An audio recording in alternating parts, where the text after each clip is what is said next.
Welcome back to the Living Room Chat podcast, episode number 33 with myself, Matt, this guy, Ryan Bloomfield.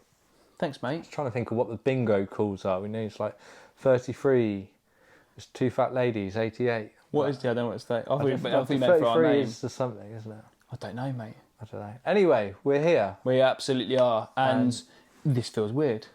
Yeah, different perspective. I've never sat on this side of you. 33 episodes, I just wanted to, change the scene. And I wanted you to experience the chair. Yeah. This feels like the sort of chair that would be in like a cartoon character's evil lair. It's a throne. It's giving throne vibes. It's cool though. It's nice, and it's got it's quite a nice outlook on your living room here. I'm normally just staring at the bottles of alcohol at 10 o'clock on a Tuesday morning. But it's a comfortable seat, I find. It is. I see why you sit forward though, because this leaf's right in the way. It gets right in the way, doesn't it? And I've recently picked up this. Yeah, no, I like it. And another one of these chairs. It matches. It's the perfect match. So the new house, you'd be like two old people, weren't you? You and Soph sat chairs next to each other, puff in the middle. Yeah. Biscuits. No physical contact. Yeah. Within our separate chairs. Your little remote controls there. Your little TV guide there. Yeah. Old school. Maybe a little tray of something. Some Werther's Originals on the side. There you go. Mint Imperials. Yeah. Yeah. So what's new with you since the last 10 minutes of our episode 32 that we just recorded? So what you know already, what the listeners don't know is... I'm excited. Sorry, can I just interject? I know you want to build up to it. Because obviously I've known for a little while. And I'm just really excited that you now want to talk about it. Oh, because it's magical. It's amazing.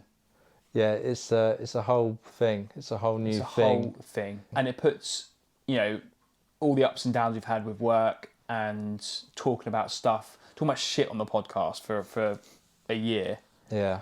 And then we can talk about something that actually means something, because it is the meaning of life, isn't it?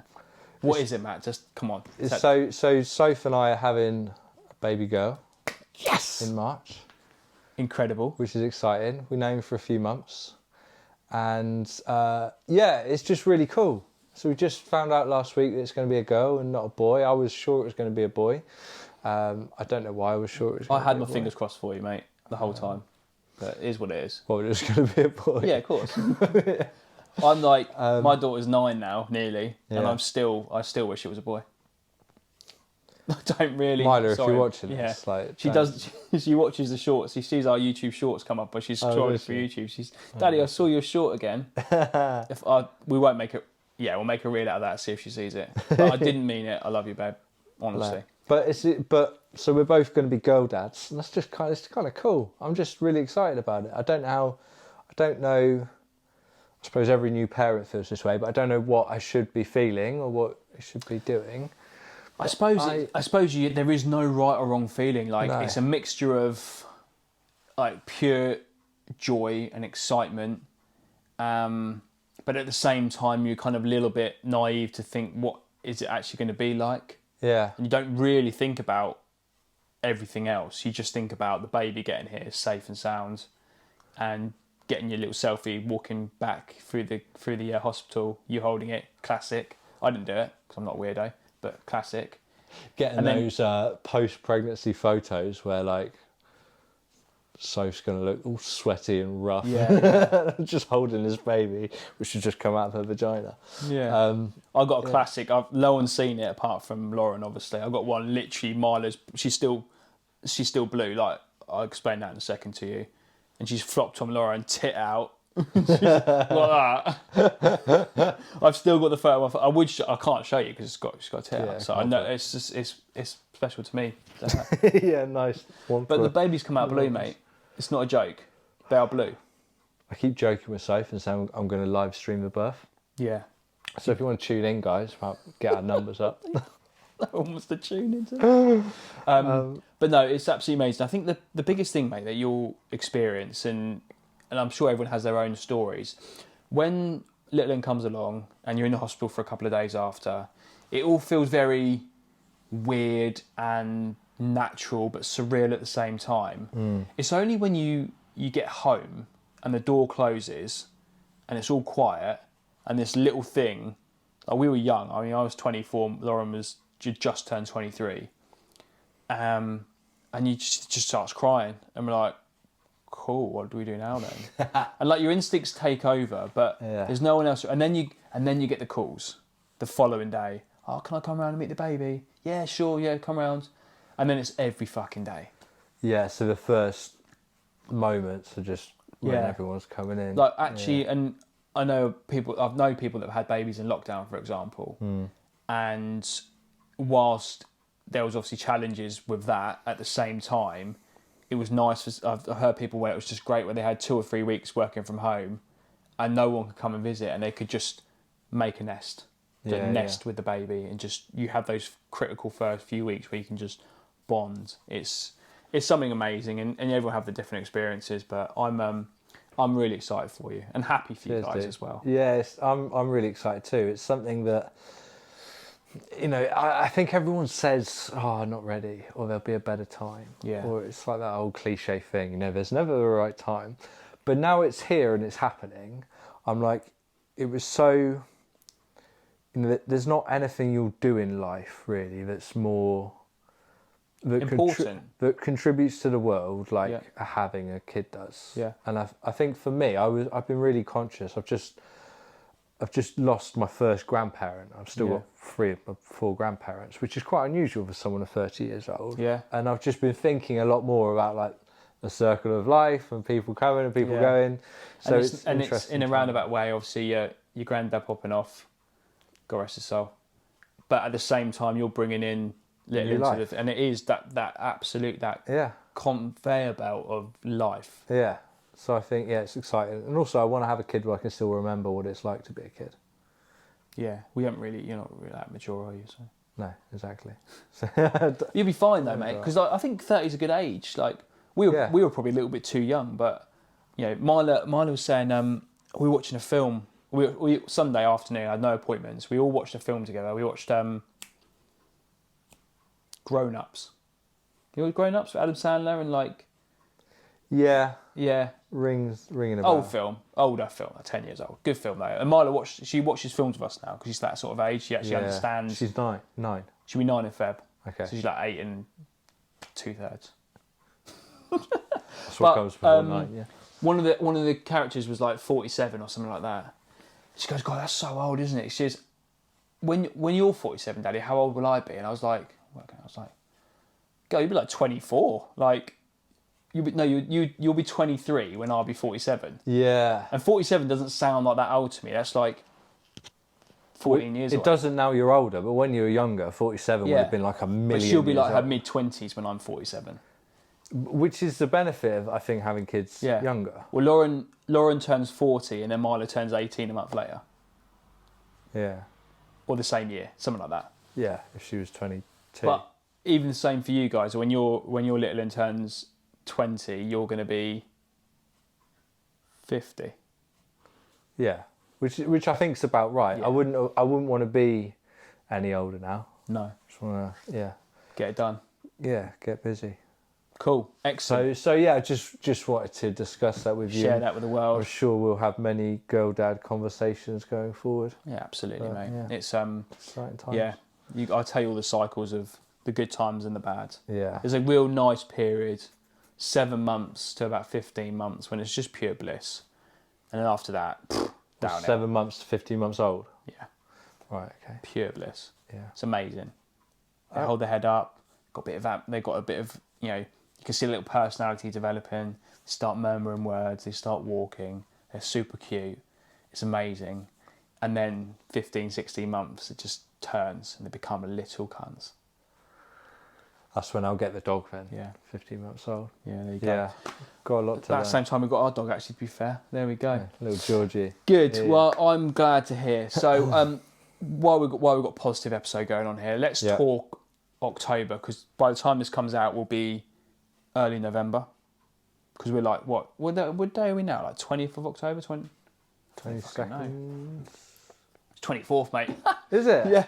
So 33 will come out end of this week. So this will come out in November. So that's a good time to recap on October about positives and negatives. And it doesn't have to be business related, but obviously your positive clearly is get to share with the world that your daughter's coming, which is cool.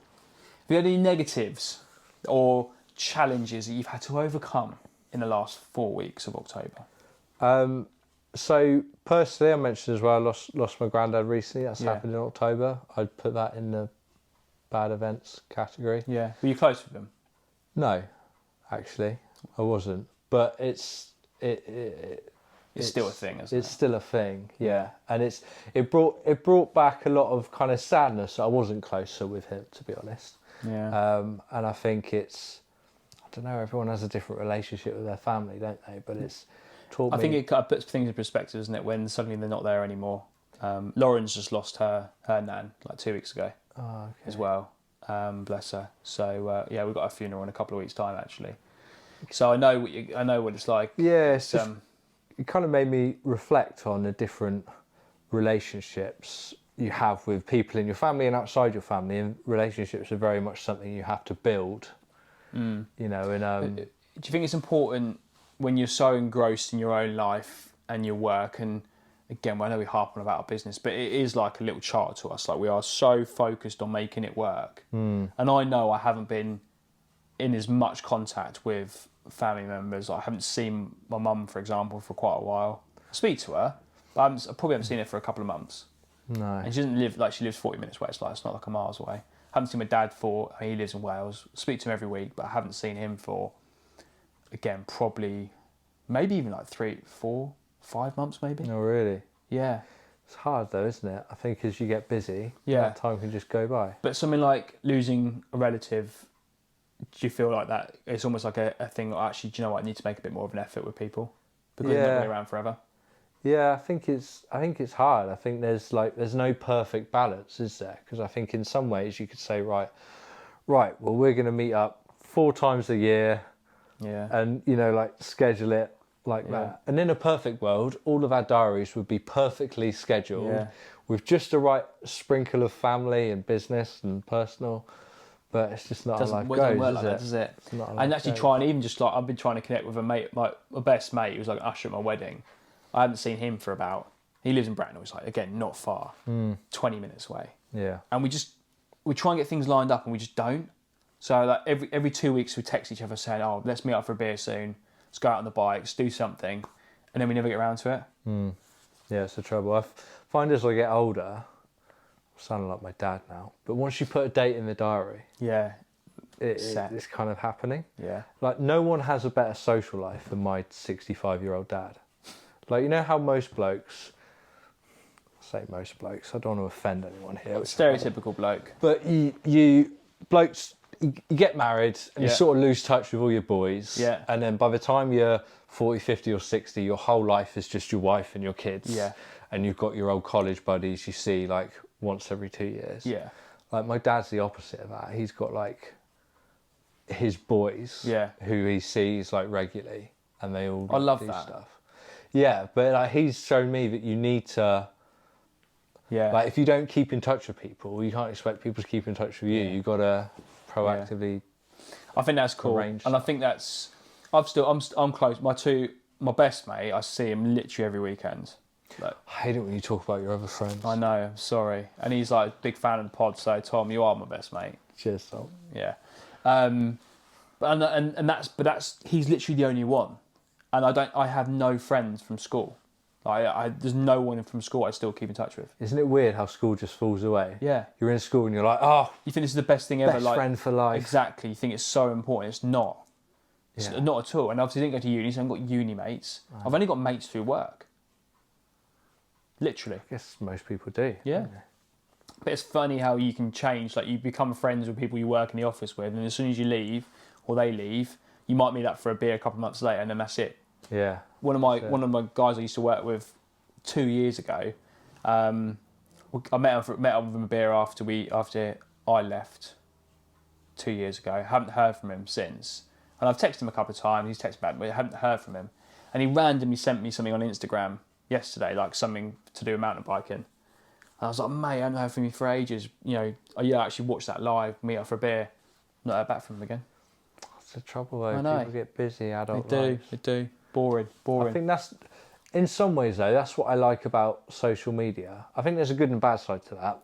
I like that you can see a funny video and go, oh, so and so would like that. You ping it over to them, and it just shows you sort of you could somehow connect. And maybe that's paved the way for a lack of physical communication with someone because, like, go last summer, my brother got married and we were in Greece for his wedding, and he had quite a few of his close friends there. Some of which I hadn't seen. Like, they're my mates as well, but I hadn't seen them for 2 or 3 years. And some of them, and I went up to one. There's a couple I know. Someone I hadn't seen for literally probably 15, 16 months, something like that. I was like, oh, congratulations on the house. I saw you bought a new house. Yeah. And then he bought a new car, and I was talking to him about his car. I knew his life because I'd seen it play out on Instagram. It's weird, isn't it? Yeah. And he went travelling for a bit. I was like, mate, what was the best place you went travelling?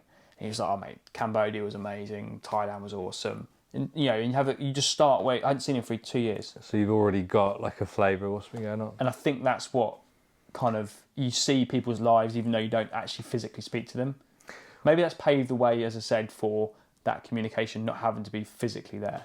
Yeah, I suppose it's like, you know how people do the Christmas card every year with like a summary of their year? Yeah. We've now got that constantly Twats. through social media. Yeah, they're a bit much, aren't they? Yeah, a bit much. I was like, I ain't fucking reading that, I don't care. Just call me, pick me up. I'd love to hear from you.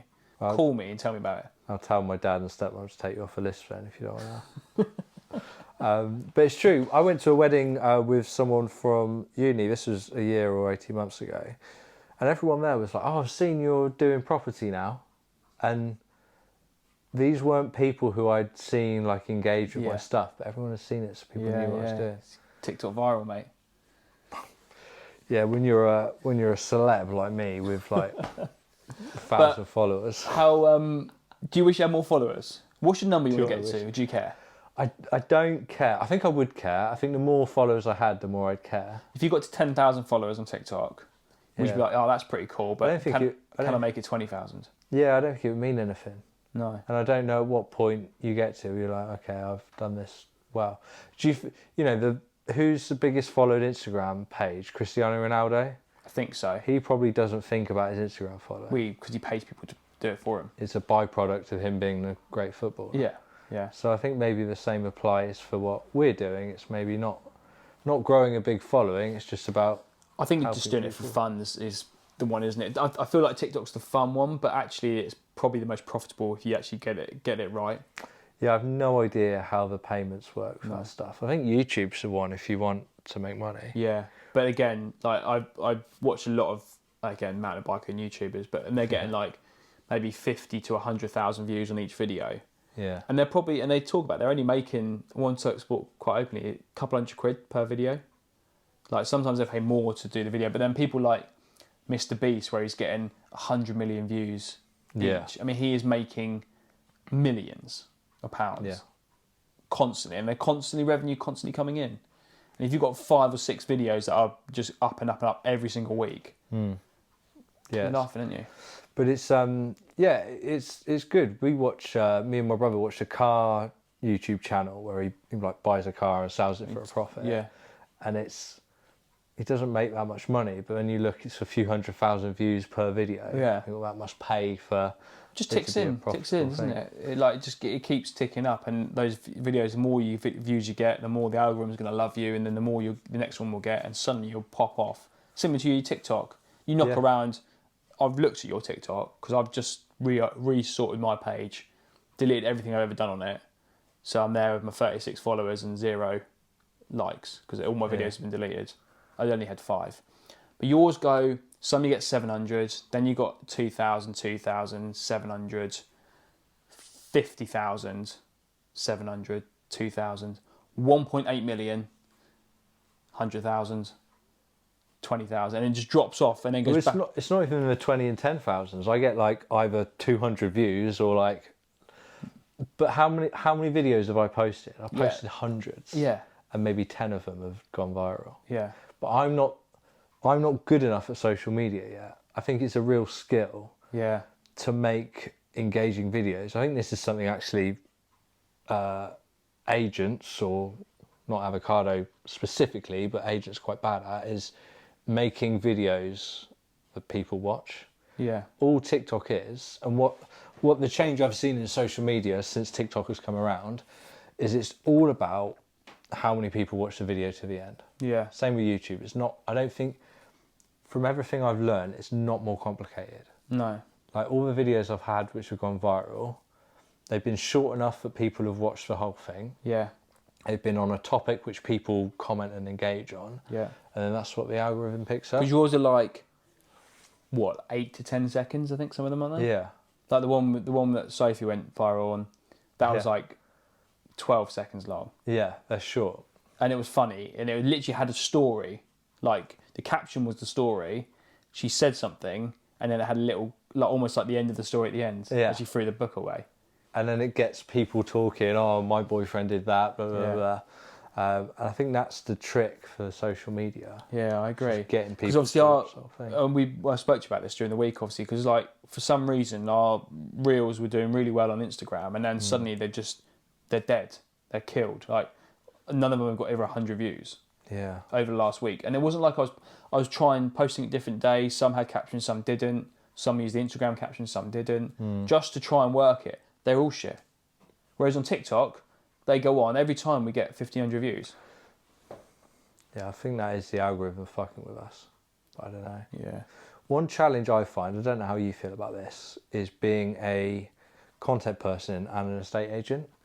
Since I've started this thing with avocado, having to do both of those roles and be good at them and take them both seriously. There's just so much I you can find do, it isn't really it? difficult. I really think we're scratching the surface of social media. It's almost like when you get busy with a estate agency, it drops off, and then you focus. But I really feel like I should personally allocate myself like 2 hours a week, and like this week I'm going to watch 2 hours worth of YouTube tutorials on how to create the perfect YouTube short, how to use the algorithm. Not one that's a year ago, one that's recently been uploaded, and watch that. And then the following week do TikTok, and then Instagram, and then Facebook, and then start again. Yeah. I think like you almost need to do that. Yeah, and I find myself a little bit, when I'm watching a video to learn how to do something in Final Cut, I watch a 10-minute YouTube video and then fiddle around and then go back. I spend 2 hours like learning how to do a little thing, and then I feel guilt because I'm like, oh fuck yeah, I've got clients who I need. Do you know what I mean? I feel like it's two jobs, content creation and the estate agency part of it. Yeah. And this is getting leads, doing appointments, doing viewings, following up with buyers, all of this stuff. But I think actually looking at it, I suppose I look at my actual daily working times, and although I send my first email at 8 o'clock in the morning and probably my last at 8 o'clock at night, I don't work 12 hours straight. If I organise my diary and talk about fixing diary points, like you said there about your old man putting a fixed date in the diary, was that on camera or off camera? Yeah, and I said about if you set a date with someone, it's happening. And I think it's the same. If you've got a 2 hour window, but the difficulty is if you're mid-editing and I don't have to do that, and then you go on YouTube to find out how to do it, and 2 hours disappear. Yeah. That can be frustrating. Yeah. Because you think it's only going to take 5 minutes, and it doesn't, ever. Interesting though. I think it's I think with the pod, I really want to get some TikTok and YouTube shorts, kind of focusing on that. Maybe leave Instagram for a bit. Just post them there anyway, but we'll see. I think consistency is good. Yeah. Although having said that, none of my TikToks have been consistent. No. What I've noticed I've been doing sometimes is just posting for the sake of posting, and I want to stop doing that. Yeah. Interesting, yeah. I see what you mean. Anyway. We have not talked about anything we want to talk about, but that's fine. We just have an open chat one. Should we save that for next time? We can do, yeah. It was one. We could touch on it very quickly. I don't know how long we've been running for. Yeah, we can save it for next time, shall we? Yeah. Talk about it next time. It wasn't a very good topic anyway. Oh, well, let's wrap up for now and then come back. That was we'll call this the honest episode. That was just a nice chat. I'm glad to hear that mum and baby are doing well at the moment, and let's hope that continues for the next few months. I'm sure it will, of course. Well, for the next 20 years, yeah. Well, you get the baby here first, and then you can deal with the rest of it after. Yeah, we'll see what's what. But anyway, thank you so much for watching. If you didn't enjoy it, we don't care. If you did enjoy it, like and subscribe. Follow us on TikTok, YouTube, Instagram, Facebook, or any other platform that you see us. But we appreciate your support. Thanks for watching. We'll catch you episode 34 at some point in the future.